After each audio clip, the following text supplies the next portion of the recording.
बड़बड़ाती जिठानी। सिम्मी की शादी एक जॉइंट फैमिली में होती है जहां उसके पति राकेश के चाचा चाची भी साथ रहते थे। उनकी बहू मेघा सिम्मी की जिठानी लगती थी। अरे मेघा, राकेश आ गया है, उसका खाना लगा दे बेटा। हाँ माँ, बस वो चेंज कर ले, मैं खाना लगा दूंगी। सबके कमरे में जाने के बाद सिम्मी और राकेश साथ खाना खाते हैं, जिसे देखकर मेघा को जलन होने लगती है। अरे सिम्मी, हमारे घर में पति के साथ खाना खाने का रिवाज नहीं है, तुम्हें राकेश ने बताया नहीं क्या? सिम्मी मुस्कुराकर वहां से चली जाती है कि मेघा सिम्मी की सास के पास जाती है। अरे चाची जी, राकेश भैया तो सीधे हैं, कछु नहीं बोलते, कछु नहीं समझते, लेकिन आप तो सयानी है ना। अब देखिए, साथ बैठकर खाती है भैया के, कुछ झूठा मीठा उसका भैया के पेट में चला जाए तो सिम्मी को तो पाप लगेगा ना, पाप। सिम्मी मेघा की बात सुन लेती है लेकिन कुछ नहीं बोलती। अगले दिन, सिम्मी, मैं मुंबई जा रहा हूँ, तुमको चलना है तो साथ चलो। मेघा राकेश की बात सुनती है और सीधे सिम्मी की सास के पास जाती है। अरे चाची, अरे चाची। अरे मेघा, क्या हो गया? बहुत परेशान लग रही है, सब ठीक तो है ना? अरे नहीं ना चाची, कैसा ठीक है?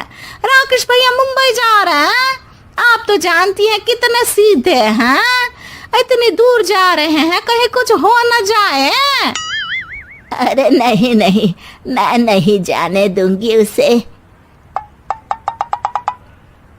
अरे सिम्मी, पता चला है कि राकेश मुंबई जा रहा है। ना बेटा ना, वो नहीं जा सकता। अरे माँ, उन्हें ऑफिस के काम से जाना था, लेकिन आपको तो पता है ना, उन्हीं दिनों मेरे मायके में शादी है, तो वो अपनी जगह किसी और को भेज रहे हैं। अच्छा अच्छा, तो फिर ठीक है। सिम्मी समझ जाती है कि मेघा ने सास के कान भरे हैं। वो सास से कहती है, माँ जी, लेकिन हम दोनों कुछ दिनों के लिए मसूरी जा रहे हैं। आप तो जानती हैं कि शादी के बाद हम कहीं नहीं गए। अच्छा अच्छा, ठीक है, जाओ घुमाओ। सास वहां से चली जाती है। सिम्मी अपने कमरे में कपड़े पैक कर रही होती है कि तभी मेघा आ जाती है। अरे गर्मी में सर्दी के कपड़े काहे पैक कर रही हो? सिम्मी को मेघा पर नाराजगी तो होती है, लेकिन फिर भी वो कुछ नहीं बोलती। दरअसल मैं और राकेश हनीमून के लिए मसूरी जा रहे हैं ना। का हनीमून? हाँ हाँ, हनीमून। क्यों? हनीमून के लिए तो पति पत्नी ही जाते हैं ना, तो मैं और राकेश जा रहे हैं। मेघा भागकर सिम्मी की सास के पास जाती है। अरे चाची, सच में तुम लोगों जितना सीधा परिवार तो मैंने देखा ही नहीं है। अरे अकेले भेजोगे दोनों को? मैं और सुरेश तो कभी अकेले नहीं गए। हाँ भाई, हम तो परिवार में ही अच्छे, बड़ों के बीच, ऊपर से खर्चे है भगवान। अरे चाची, पहाड़ी इलाका है, कुछ हो गया तो? सास सीधी सिम्मी को बुलाती है, लेकिन सिम्मी तो वहीं सास के कमरे के बाहर ही खड़ी थी। बस मेघा दीदी, आपसे यही उम्मीद थी। अरे बड़ी हूँ, घर के कायदे कानून तो मैं ही बताऊंगी ना। अरे तो अपने घर में रखिए ना सारे कायदे कानून। आपकी सास खुद खाना बनाती है, क्योंकि आप यहाँ आकर मेरी सास के कान भरती हैं। आपका पति हमेशा खुद खाना लेकर खाते हैं, क्योंकि आप मेरे घर में ये देखने के लिए बैठी रहती हैं कि मैंने और राकेश ने साथ खाना खाया तो खाया कैसे। मेघा दीदी, आप अपने घर और घर वालों का ख्याल रखिए। मेरे घर में ज्यादा घुसने की जरूरत नहीं है, और हाँ, मैं अपने सास और पति को संभाल लूंगी। मेघा चिल्लाती हुई वहां से चली जाती है, जिसकी आवाज सुनकर राकेश वहां आ जाता है। सिम्मी, मैंने तो तुम्हें पहले ही अपने घर का माहौल बता दिया था।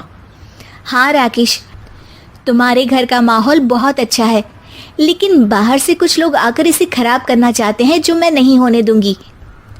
सास सिम्मी की बात सुनकर कमरे में चली जाती है। सिमी और राकेश घूमने जाते हैं और जब वापस आते हैं तो दरवाजे में मेघा और उसके पति खड़े होते हैं, वो भी सामान लेकर। अब छोटे मर्यादा तोड़कर घूम रहे हैं तो हम काहे नहीं। अरे भाभी, तो आपको किसने मना किया है? वैसे भी 4 दिन की जिंदगी है, दूसरों के घर में ताक झाक करके बिताने से अच्छा हो मौज करके ही बिताओ। बहू का तकिया कलाम।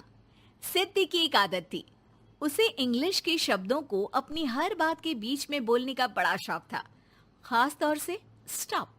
स्टॉप मम्मी जी, ये क्या कर रही हैं? बिल्कुल स्टॉप हो जाइए। कितनी बार कहा है कि किचन में कुछ भी सामान इधर उधर करने से पहले पूछ लीजिए। अरे क्या स्टॉप स्टॉप करती रहती है, तेरा बस चले तो पूरी दुनिया स्टॉप करा दे। और हाँ, सामान इधर उधर नहीं, मैं बस ये देख रही थी कि चीनी कहाँ है, चाय पीने की तलब थी। स्टॉप मम्मी जी, अब ये मत बोलिए कि आपको ये भी नहीं पता कि किचन में चीनी कहाँ होती है। सास को सिद्धि की बात बिना सर पैर की लगती है, वो उससे बहस नहीं करना चाहती, सो वहां से निकल जाती है।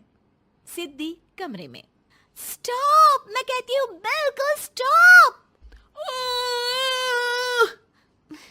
मैंने कहा बिल्कुल स्टॉप। नहीं करता स्टॉप बिल्कुल। अरे यार, बिजली की वायर जोड़ रहा था, तुमने स्टॉप होने के लिए बोला और ये देखो क्या हुआ, करंट लग गया। अब करंट लगने पर चिल्ला रहा हूँ तो भी स्टॉप। अरे चाहती क्या हो तुम? स्टॉप, मैं क्या चाहती हूँ? अरे अब कैसे स्टॉप हो जाऊं? मेरा मतलब है स्टॉप स्टॉप। सिद्धि फिर चली जाती है सब्जी वाले के पास। भैया, वो बैंगन किलो और आलू 5 किलो। Stop stop. काफी देर होने के बाद भी सिद्धि को उसका सामान नहीं मिलता। क्या है भैया, कब से बोल रही हूँ, आलू 5 किलो, बैंगन 2 किलो, फिर दे क्यों नहीं दे रहे हो? भैया स्टॉप। बहन जी, मैं तो 2 मिनट में तोल दूं, लेकिन आप ही तो बोल रही हैं स्टॉप। अब इतनी तो अंग्रेजी हम भी जानते हैं ना कि स्टॉप का मतलब होता है कि रुक जाओ, तो रुक गए भाई। अरे यार, क्या लोग हैं। स्टॉप। अरे तोलो तोलो चलो। किसी तरह सामान लेकर सिद्धि घर आती है, जहां वो देखती है कि ढेर सारे मेहमान बैठे होते हैं। सिद्धि आते ही जोर से चिल्लाती है, स्टॉप, आप यहाँ सब कैसे? अरे अब कैसे स्टॉप हो जावे बहू, जितना आना था आ गए हम। हाँ बैठिए ना, सासू माँ आप बात करिए, मैं चाय बनाकर ला रही हूँ। सभी बात करने में लग जाते हैं कि तभी सिद्धि किचन से निकल कर आ जाती है। स्टॉप स्टॉप, अरे क्या खाएंगे आप लोग? पकौड़ी बना दूं या चीला या फिर इडली बना दूं? अरे जो मर्जी बना दो, बस ले आओ जल्दी से बहू, इन लोगों को निकलना है, कोई जरूरी बात करने आए हैं। अच्छा स्टॉप। सिद्धि स्टॉप वाला अपना तकिया कलाम बोलकर निकल जाती है, लेकिन थोड़ी देर बाद जब वो कमरे में चाय नाश्ते के साथ आती है तो जरूरी बात हो गई आप लोगों की, या मेरे डर से शांत हो गए कि चुप हो जाओ, सिद्धि आ गई है। बोलिए ना। बस जैसे ही सिद्धि ने कहा बोलिए ना, घर में चकर पकर की आवाज गूंजने लगती है। अरे तुम स्टॉप क्या बोल कर गई, सभी शांत हो गए, अब बात शुरू करेंगे। हाँ भाई बहू, तुम वो स्टॉप बोल कर गई तो हम लोगों को लगा कि शायद तुम भी सुनना चाहती हो कि हम लोग क्या बात कर रहे हैं। फिर जो मेहमानों की बात शुरू होती है वो घंटों बीत जाते हैं, चलती ही रहती है। अरे तेरे स्टॉप के चक्कर में दोपहर हो गई, अब जाकर सबके लिए जा खाना बना कर लिया। तभी स्टॉप नहीं बोला होता तो अब तक बात खत्म हो चुकी होती। बेचारी सिद्धि करती भी क्या, खुद के स्टॉप बोलने की आदत से खुद ही परेशानी मोल लेती है। आप लोग खाना खाकर जाइए, हाँ मैं जा रही हूँ बनाने। मम्मी जी लेकिन स्टॉप, मैं ना खाना बना कर लाती हूँ। सिद्धि सबको खाना खिलाकर विदा करती है। पूरी तरह से थक चुकी सिद्धि शाम को पार्क में वॉक करने जाती है। स्टॉप यार, आज तो मैंने बहुत खा लिया, पेट लग रहा है कि फट ही जाएगा। सहेली एक जगह खड़ी होकर सिद्धि की बातें सुनती है। सिद्धि उसे दिन भर की सारी बातें कहती हैं। स्टॉप यार स्टॉप, चल मैं घर जा रही हूँ, सोचा था थोड़ा वॉक कर लूंगी, पेट हल्का हो जाएगा।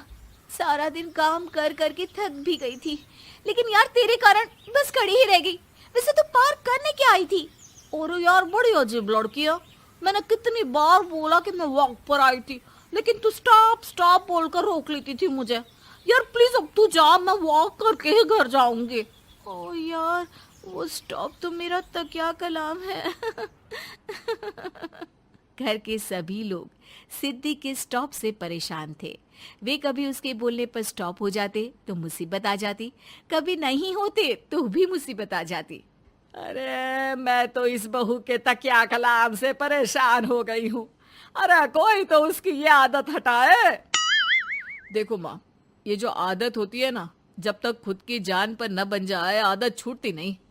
अरे उसकी जान पर बनाए उससे हमें क्या, हम लोगों के लिए तो ये परेशानी का कारण बनती ही जा रही है।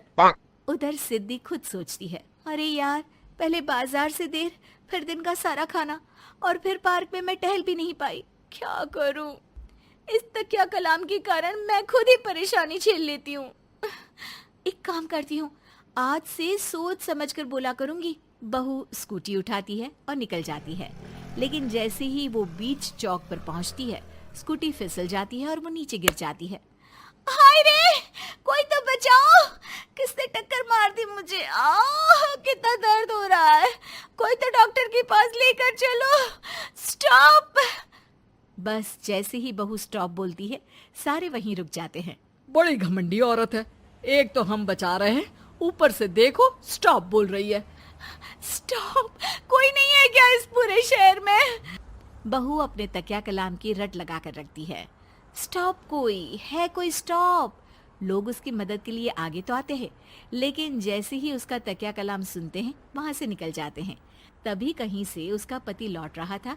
वो बीवी को रास्ते में पड़ा देख हैरान रह जाता है। अरे तुम यहाँ, कितनी चोट लगी है तुम्हें? पति आसपास खड़े लोगों पर गुस्सा हो जाता है। आप लोगों को दिखाई नहीं दे रहा कि मेरी बीवी को चोट लगी है?